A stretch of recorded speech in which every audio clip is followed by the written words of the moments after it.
Eu quero apresentar para você uma das partes mais importantes, aqui da nossa conversa, que eu já pontuei lá atrás, né, sobre os protocolos, né. Então eu vou detalhar um pouco mais aqui de ideias práticas para você poder levar para a sua igreja, né. Eu sei que fazer um projeto mais, extenso, né, um projeto mais detalhado, ele demanda tempo, uma supervisão de algum profissional também, de alguém que tenha mais experiência, capacitações na sua igreja, capacitação da equipe, toda um trabalho mesmo de conscientização coletivo. Mas, aos poucos, você pode ir implantando algumas ideias no Ministério Infantil, para que as pessoas consigam ir entendendo a importância de nós termos protocolos claros, né. A gente pode falar, como eu disse anteriormente, é usado várias nomenclaturas, então são protocolos, protocolos, políticas de proteção, regras de conduta, enfim, mas eu gosto muito desse nome de protocolo, porque eu entendo que é bem isso, né, nós vamos fazer ali algumas regras, estabelecer algumas regras, para que o seu ministério infantil tenha essa proteção, são regras básicas, ações que no dia a dia nós fazemos e nós podemos melhorar, e isso já traz uma visão e um senso de responsabilidade muito grande, tá. Então, aqui, gente, eu só vou dar realmente um pequeno spoiler, porque não tem como nós nos aprofundarmos, tá. Então, por exemplo, a gente tem aí, eu coloquei como escudos dos protocolos institucionais, e eu coloquei como cada tópico como uma barreira.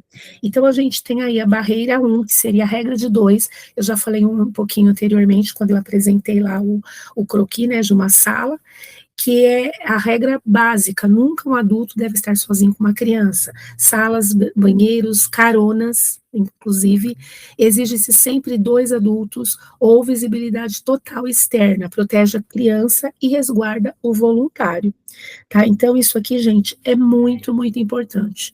Às vezes nós, no nosso dia a dia e também na nossa na nossa rotina, a gente já incorporou alguns procedimentos que você faz não é por maldade, né, mas é pelo fato de não saber, né. Às vezes a gente comete muitos erros, mas é o que eu falo, a partir do momento que você já sabe, já não é mais um erro, né, aí já seria uma negligência. Mas nós estamos, eu penso que na fase de levar a informação para as pessoas, para que a gente se desperte, para que a gente preste atenção, porque é o que eu falei também, até há poucos anos eu não tinha essa preocupação, mesmo quando eu comecei a trabalhar com proteção, eu não tinha uma clareza geral de tantas ações que eu posso fazer para trazer esse ambiente seguro. Mas aí com o tempo, né, estudando, lendo, pesquisando, a gente vai aqui, abrindo o horizonte e a gente vai entendendo. Então essa regra de 2, gente, ela é muito importante. Eu sei que tem igrejas, né, como eu disse anteriormente, são poucas pessoas, poucos voluntários, mas quem sabe a gente consegue trazer com a capacitação, com a sensibilização do tema, a gente consiga envolver mais pessoas no Ministério Infantil, de repente pais de crianças, né, entendendo, né, essa realidade, eles mesmos, né, vão se dispor, vai falar: "Não, eu quero participar, eu quero ajudar, porque eu quero realmente que a minha igreja se transforme num ambiente seguro", né. E aí nós temos a barreira 2, que seria a arquitetura da transparência, que foi até o tema que eu usei anteriormente. O nosso ambiente, ele precisa ser transparente, então portas com janelas de vidro, os voluntários sempre aguardem do lado de fora dos banheiros, e tem muitas outras dicas, né, se houver isolamento, né, a gente precisa pensar no isolamento sonoro, porque às vezes é uma igreja que tem uma sala muito junto ali do templo, né, do local de culto, então as portas e janelas precisam ficar fechadas por conta do barulho, então a gente sabe que às vezes vai ter que permanecer a porta fechada, mas em situações de porta fechadas, regra de 2, sempre 2 pessoas. Banheiros, estabeleça isso, gente, para que fique sempre um voluntário, né, fique do lado de fora, né. Crianças muito pequenas, elas devem ser levadas pelos pais no banheiro. A gente vai ter que criar um mecanismo de chamar esse pai, e o pai leva os filhos ao banheiro, né. e sempre 2 voluntários, né, ter aí um rodízio mesmo, porque se vai sair voluntário para ir no banheiro, tem que ter mais voluntário, né? Tem igrejas que tem um voluntário no corredor, né, para esse voluntário ajudar a acompanhar o outro professor no banheiro, para todo esse mecanismo, precisa chamar um pai, precisa, né, acionar alguma família, mas isso tudo, gente, vai depender realmente, eu entendo, que da estrutura da igreja, tá? E depois a barreira 3, que é a triagem dos voluntários. Então, tempo mínimo de membresia, 6 meses, né? Formulário de antecedentes criminais, entrevista rigorosa. Dentro dos antecedentes criminais, eu já vi igrejas que vão cumprir realmente a lei. Cada 6 meses é necessário ter, né, pela lei ali, cada 6 meses ser atualizado. Isso faz muito parte aí mesmo de todo o processo. A confiança se constrói com processos, não apenas com aparência.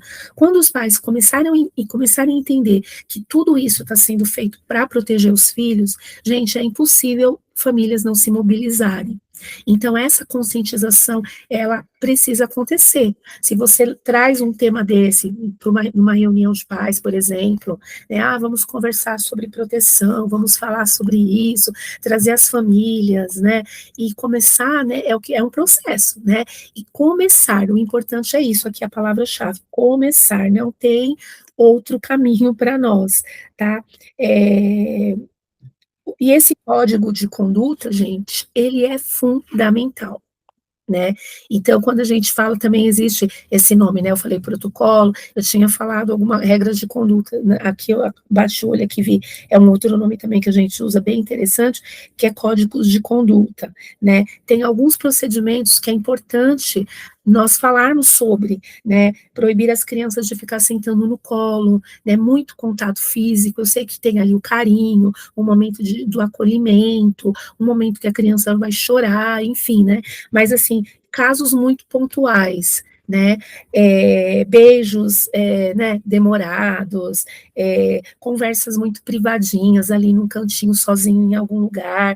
Então, tem algumas condutas que, quando a gente faz o protocolo, a gente aciona isso, tá? Você pode, dentro do seu protocolo, colocar todas essas condutas aí, tá? Isso aí é muito importante. Eu estou caminhando para o final, porque eu sei que aqui não dá para a gente ficar, né, falando muito. Tem uma parte muito legal, que é a parte prática, que eu gosto muito de falar sempre, que é a questão de trazer esse tema de uma forma lúdica. Então, a gente traz muito o semáforo do toque. Eu tenho, vocês estão vendo um desenho aí, né? Mas eu tenho as silhuetas, eu estou pegando aqui, tá? Por isso que eu estou fazendo movimento aqui. Nós temos bastante, gente, recursos para trabalhar o tema da proteção. Então, eu gosto muito de trabalhar silhuetas, assim, do corpinho do menino e da menina. Deixa eu ver se eu acho da menina aqui. Da menina, tá vendo? Então, como o meu público sempre é muito grande, então eu gosto sempre de apresentar materiais grandes, mas você pode pegar bonecos, você pode pegar figuras, imagens, imprimir, faz um tamanho maior, você pode desenhar a silhueta do corpo de uma criança num papel craft, no chão, tem N possibilidades. E dentro do semáforo do toque, eu tenho um boneco aqui, que tem aqui, ó, que já é bem a carinha mesmo do semáforo, tá vendo? Ele já a gente coloca uns velcros, tá? Para a gente colocar as bolinhas. Então, é muito conhecido, é aquela dinâmica que a gente faz a relação das mesmas cores do semáforo, da sinalização de trânsito, a gente faz também com as cores, as mesmas cores, para falar exatamente dessa questão dos toques. Então, o verde permitido, o amarelo atenção e o vermelho pare. Tá? Então, a gente pode fazer também, ó, são bolinhas coladas, você pode fazer plaquinhas, muita gente depois no final da atividade dá lá uma folhinha para a criança pintar, para ela assinalar, né, para ver se realmente ela entendeu. Eu tenho aqui, ó, também um impresso, esse outro é um que eu sempre vendo nas palestras. Ele é plastificado, olha, é a menina e o menino. E vem aqui, ó, bolinhas GVA das cores, semáforo, e depois que a gente faz toda a aplicação, a gente coloca nas mesas e as crianças vão brincando. É interativo, é uma forma também delas brincarem, tá? Quem quiser adquirir esse aqui também, eu tenho para venda. Mas é um material simples, nós temos que usar a nossa criatividade, tá? Então, esse é um exemplo que a gente dá muito, né? Mas existem muitas brincadeiras, muitas dinâmicas que a gente pode trazer. Eu falei no grupo, na outra gravação, e eu vou repetir aqui, eu vou colocar no grupo algumas sugestões de atividades, porque a gente conhece muitos semáforos do toque, mas tem outras que a gente pode brincar com as crianças, fazer ali na IBD, na escola bíblica, numa programação especial do Maio Laranja, no Culto Kids, com as crianças na escola, em casa, na igreja. A criança aprende brincando, não precisa ser tão difícil falar sobre isso, não é para ser difícil, é para ser lúdico, né? Brincando a gente pode ensinar. Então, só para quem não sabe o significado das cores, eu vou só ler aqui para você entender, tá? O verde é permitido, são aqueles toques de cabeça, ombro, mão, que representam um carinho seguro e respeitoso. Eu gosto de falando situações do dia a dia para a criança interagindo comigo, tá? Então, o amarelo, atenção, barriga, pernas, abraços apertados demais, sinalizou dúvida, a criança deve ficar atenta ao desconforto. E o vermelho é o sinal mesmo perigoso, nas partes íntimas, ninguém toca, se ocorrer a criança deve contar ao seu porto seguro, ao seu adulto de confiança, tá? Outra coisa que eu gosto de trabalhar muito são as regras do segredo, eu uso muito baú, o objeto baú mesmo, né? Até a própria história do segredo da Tartanina vai falar um pouquinho sobre isso, que o baú representa segredo. Então, a gente ensina para a criança a diferenciação de um segredo bom de um segredo ruim. Então, o segredo bom são surpresas, né, coisas que deixam a criança feliz. E o segredo ruim é aquele que vai trazer o que? Um aperto no coração, a criança vai ter um receio ali de falar, uma tristeza, uma angústia, uma vontade de chorar, ou então chora mesmo, e alguém diz para essa criança que esse segredo nunca, jamais pode ser revelado para ninguém. Então, a gente mostra esse segredo, essa diferenciação de segredo para as crianças, ok? E também tem uma outra dinâmica que eu gosto bastante aqui, que são das 4 regras de proteção, que inclusive a Leiliane Rocha apresenta sempre nas aulas, nas mentorias, nos cursos dela. Você deve conhecer. Eu tenho ele aqui, o meu é grande, tá? Mas assim, são círculos com os desenhos que trazem essa ideia mesmo.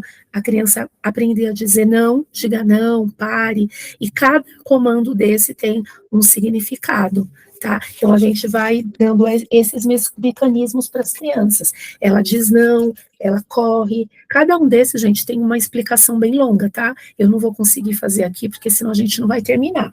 Mas, quem tiver interesse em saber também pode perguntar depois. O grite, né, a gente ensina que a criança precisa gritar, pedir socorro, fazer barulho, assustar mesmo o abusador.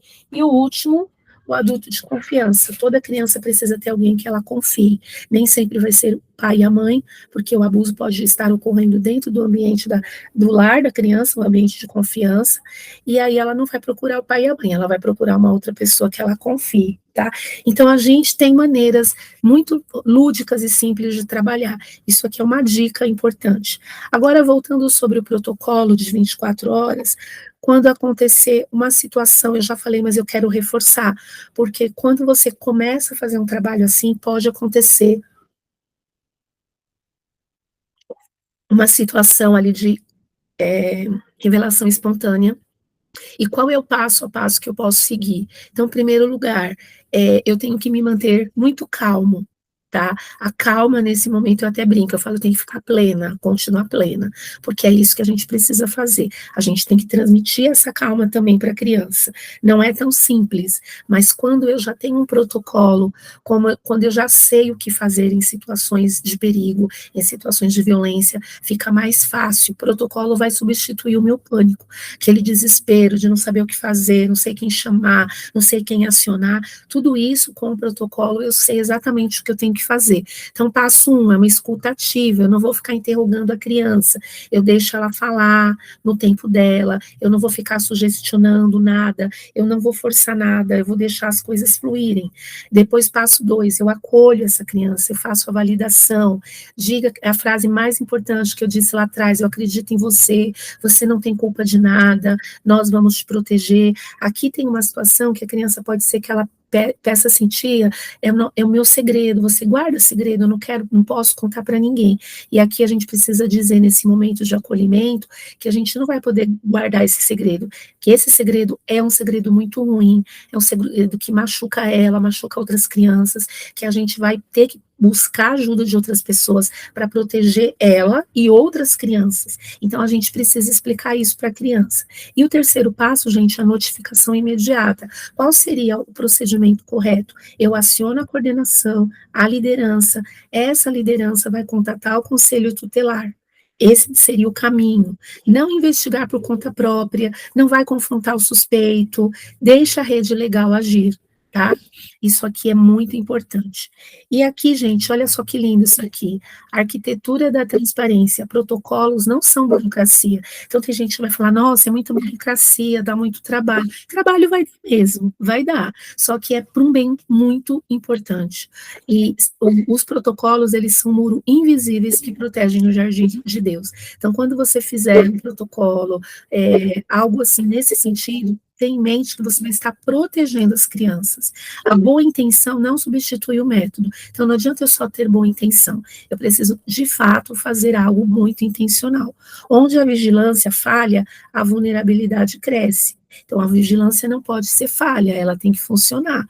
Quando nós educamos as crianças e blindamos os ambientes, porque o que você está fazendo é blindar o ambiente, trazendo informação, trazendo capacitação, fazendo trabalhos intencionais, você está blindando, né? Nós vamos transformar essa dor em um sistema intransponível. A gente precisa fechar todas as brechas para que o abusador não tenha vez, tá?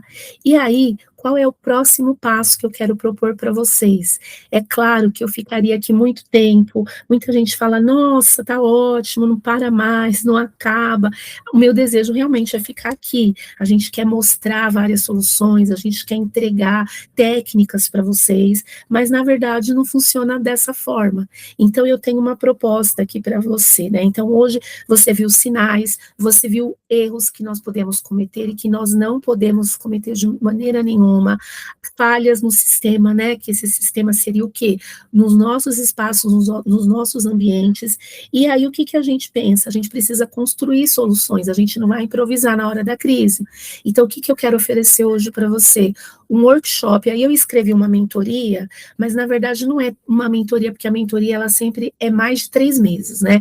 A gente quer fazer algo mais rápido, prático e pontual por conta do Maio Laranja. Então, eu quero entregar um método completo para você mudar a cultura da sua instituição, para a sua igreja se tornar uma referência em proteção. Então, seria um workshop, eu vou mostrar mais detalhado ali, eu vou colocar um outro slide, só vou terminar esse aqui. O que que a gente vai ver nesse workshop? Modelos de códigos de conduta, de protocolo, eu já vou dar modelos prontos para você. É claro que você vai ter que criar o seu em cima desses modelos prontos. Eu não recomendo você copiar protocolo de nenhum lugar, você vai criar exatamente o seu. Tudo bem? Fluxograma de denúncia, fichas oficiais para triagem de voluntários, tudo isso a gente vai poder fazer de uma forma muito bacana, de uma forma muito intencional. Minha ideia é segurar na sua mão para que você consiga realizar um trabalho não só em maio, mas depois do maio, dar uma continuidade para esse trabalho, tá? Eu vou colocar aqui melhor para você entender o prospecto aqui do que eu vou oferecer, tá? Então, esse convite é um convite, gente, muito especial para vocês. Eu fiquei pensando, assim, o que eu poderia oferecer para vocês nesse momento, porque, na verdade, tudo a gente sabe que envolve valores, mas eu não me preocupo só com valores, porque eu penso que a causa, ela é muito maior, mas a gente também precisa, né, do recurso. Então, assim, vai haver uma dedicação do meu tempo, nós vamos ter, olha lá, a igreja deve ser o lugar mais seguro, né? Eu pensei exatamente nessa temática. O que eu vou entregar para vocês, né? nós vamos pensar juntos aí. 2 encontros de 2 horas ao vivo, esses 2 encontros serão ao vivo mesmo, e depois esse encontro, ele é gravado e ele é colocado numa plataforma. Então, você vai ter acesso às aulas, mesmo que você, por algum motivo, não pude participar do ao vivo, mas você vai ter ela gravada. Geralmente, nós colocamos 2 horas, mas sempre é mais que 2. Nós vamos ter um grupo exclusivo no WhatsApp para suporte, dúvida, para interação mesmo, tá? Então, a gente entrega as aulas gravadas, os acervos completos de PDF, tudo que a gente usar na aula, eu vou entregar para você, para pesquisa, para consulta sua, da sua equipe, porque, na verdade, eu quero capacitar você para você mesma, você poder treinar a sua equipe. Tudo bem? E depois a gente vai ter a aplicação, né, o certificado de conclusão, né, um modelo exclusivo, nós vamos ter modelos de protocolo, vai ser um treinamento completo. Nesse modelo de protocolo, a gente vai ir a fundo mesmo nas regras de conduta, o que eu posso colocar nesse protocolo. Eu tenho um livro que eu uso muito, e é esse daqui, né? Eu tenho outros materiais, mas esse livro é uma referência para nós do Brasil, que é esse daqui, Sempre Alerta, do DPEC Reju, Como Prevenir e Responder ao Abuso Infantil na Igreja. É o que nós temos de bem pontual para trabalhar protocolos, tá? Eu tenho um livro também nesse tema, na verdade um livro não, um artigo, é um livro que está para ser lançado, são vários autores que escreveram sobre várias temáticas dentro da proteção, e o meu tema é exatamente protocolos de segurança, como construir dicas aí, tudo que eu falei aqui, mais várias coisas que não deu tempo da gente abordar. Então, mais do que teoria, você vai com um protocolo prático e aplicável, implementar imediatamente isso na sua congregação. E o investimento nessa segurança, treinamento completo para você, R$ 3,49. Eu vou disponibilizar o link, que é o acesso no site da Cauif. Geralmente você pode pagar de diversas formas, né? É um investimento, gente, porque tudo isso que eu vou entregar, na verdade, não seria esse valor, seria sempre um valor acima. É porque a gente quer abençoar você, a sua igreja, o seu ministério, então a gente pensou em algo bem acessível para vocês, tá bom? E quando você comprar na plataforma, você vai ver que lá não tem nada ainda. Eu vou subindo as aulas lá, à medida que a gente fazer os encontros, eu gravo e subo as aulas para lá. E depois todo o material que a gente compartilhar também vai ter muita coisa bacana. A gente vai subir na plataforma para ficar tudo lá. Seu acesso é por tempo indeterminado, é seu material, você vai comprar, vai adquirir e é seu. Então, garanta isso, é a segurança do seu ministério e com certeza você vai se tornar uma referência, né, no ministério infantil. Eu já fiz protocolos em outras igrejas e essas igrejas se tornaram uma referência. É tão legal você chegar num lugar e falar, olha, a igreja tal, ela tem um protocolo, né, você pode até fazer depois uma plaquinha, afixar em algum lugar na igreja para dizer que você é uma igreja que protege. Eu tenho, inclusive, um selo sobre isso, depois eu posso conversar depois, né, com quem for fazer o workshop, se quiser, a gente pensa numa maneira de disponibilizar um selo para vocês, da Igreja Guardiã, para você fixar na sua igreja, para todo mundo que entrar lá for, né, principalmente nas áreas do Ministério Infantil, saber que vocês são uma igreja que pensa na criança, que protege os pequeninos. Então, gente, é isso, né, eu quis entregar essa aula, assim, de uma forma bem objetiva, não sei se eu me fiz, né, ser clara aqui, mas eu pensei em algo que trouxesse não só algo pontual agora, mas que depois você seguisse com muita intencionalidade e transformar a sua igreja num ambiente seguro. Então fica aqui o convite para você, pode me procurar, né, nas redes sociais, no próprio grupo, pode me chamar no privado para tirar dúvidas, muito além de você fazer ou não workshop, eu estou à disposição aí para te ajudar, dentro, lógico, das minhas limitações também, porque eu tenho muitas ações, mas aquilo que eu consegui, eu me proponho sim a te ajudar, a segurar na sua mão, a construirmos, gente, um exército de guardiões da infância, porque nós temos que proteger nossas crianças, não só em maio, eu vou bater muito nessa tecla esse mês, mas durante o ano todo, todos os dias nós recebemos casos de violência, na mídia, a gente ouve dizer por aí, nos grupos, na sua cidade, no seu bairro, pessoas que você conhece, e nós precisamos de alguma forma alcançar chegar primeiro com essa informação na vida das crianças, para que elas saibam se proteger e para que a sociedade preste mais atenção também em todo esse movimento para ajudar também a proteger. Então fica aqui o meu convite para você seguir comigo nessa caminhada do workshop e juntos nós vamos proteger as nossas crianças e adolescentes. Muito obrigada pelo seu tempo, pela sua escuta e com certeza nós vamos fazer a diferença nesse tempo que o Senhor nos deu. Um grande beijo, um grande abraço.